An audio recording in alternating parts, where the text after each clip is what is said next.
guys, it's Kat at Kat Reviews Books. I'm back with another review. Today I'll be talking about my recent reread of the Percy Jackson series, and yes, I know I have different editions. I'm sorry, it bothers me too. I recently decided that I was going to reread this series. One of my big plans for the year is that I want to read all of the Percy Jackson universe and then also read through most of the Neil Schusterman backlog.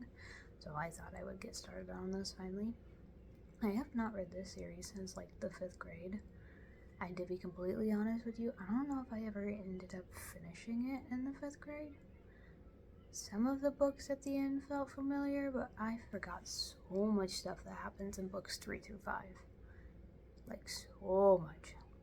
And I was just like, wow, that's weird, that's crazy. But yeah, we'll talk about my thoughts with each one, and then we will do a general wrap-up overall. I believe I gave everything in the series 5 stars because, well, it's the Percy Jackson series. I didn't have anything to hate. I do understand a lot of the Goodreads reviews that are on the negative side of things. Completely fair. Respect all of that. But for me, a lot of it was the nostalgia of rereading the series after so long. It was just great. It was a nice, just moment, you know? So, of course, starting with The Lightning Thief. I love this book so much. It is literally one of the books I think about the most. And I know a lot of people hated the movie, but for what it was at the time, I didn't hate it. Definitely going back and reading this and then, sort of thinking about the movie, definitely not super book accurate. But for somebody who was just excited to see one of her favorite books get adapted at the time, I was happy. I was happy with it. If you have not read the Percy Jackson series, now might be the time to scroll away from this video because I will probably be talking about some of the things that happen in the plot. Overall, I think this was a good starter for the series. The pace was nice, the characters getting introduced, the backstory, everything. I loved every second of it. I had no complaints. We then get into book 2, The Sea of Monsters. This used to be, before I reread the series, my favorite one in the series. We'll get to that at the end, but I have always loved this book. I'm very much an ocean kind of person. I enjoy that overall. I like ocean-esque, like video games. Like, I'm terrified of the ocean. I'm terrified of seas. I'm terrified of being anywhere near them. But I love the aesthetic, the thought process, everything about it. Whenever I'm in Minecraft, I am so tempted to build like an underwater base, just so I can see the little fish swim by and have some axolotls and some sea turtles, I would say one of my favorite things about this book is the introduction of Tyson. I know that, he's probably not everyone's favorite character, but for a non-main character, Tyson is my go-to guy. I love him. I think he's so sweet. We then get to Titan's Curse. I still gave it 5 stars, but this one took me a lot longer to read than the rest of the series. Very much felt like a filler book.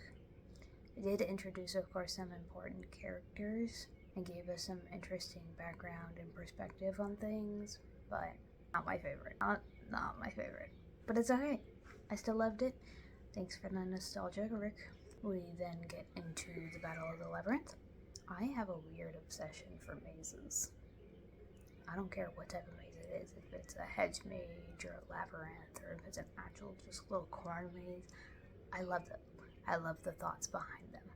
I'd be terrified to go in one. I don't even like doing those corn mazes at Halloween places or anything, but my obsession and love for them will be forever.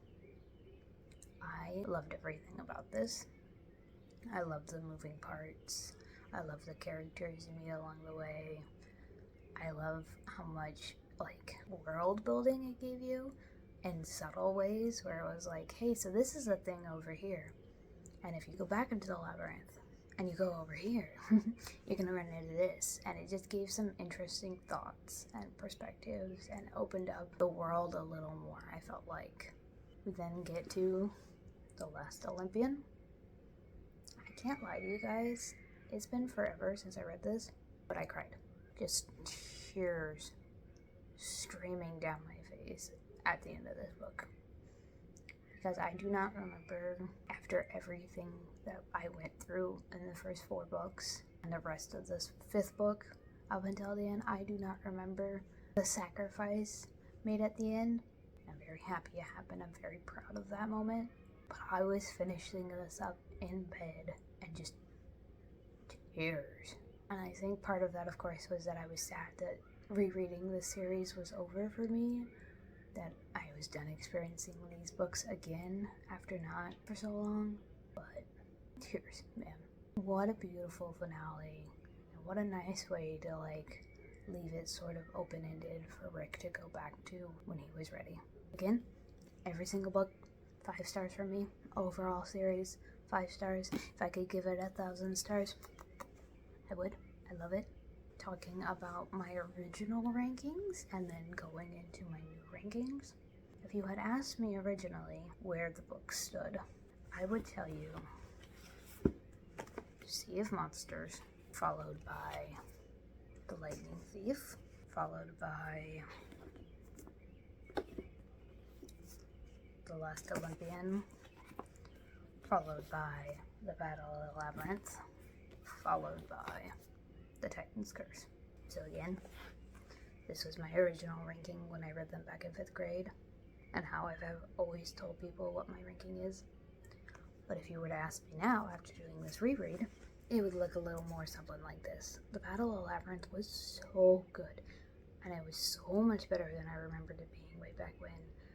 And don't get me wrong, I love Sea of Monsters, but the nostalgia that I went through rereading the first book, I relished that moment. I was on that high for weeks. Last Olympian, it is not a bad book. It's a great finale for the series, but it's just not as high as the other 3 for me. And Titan's Curse has always been my least favorite book. Again, it feels like a filler book. It's a necessary filler book, don't get me wrong. Just very hard to get through because I was sort of bored. But if you have read the Percy Jackson series, and you have other thought processes than me, or you have different rankings for your favorite to least favorite, I would love to know down below. Let me know. Let's chat about it. Thanks so much for watching. Have a good day.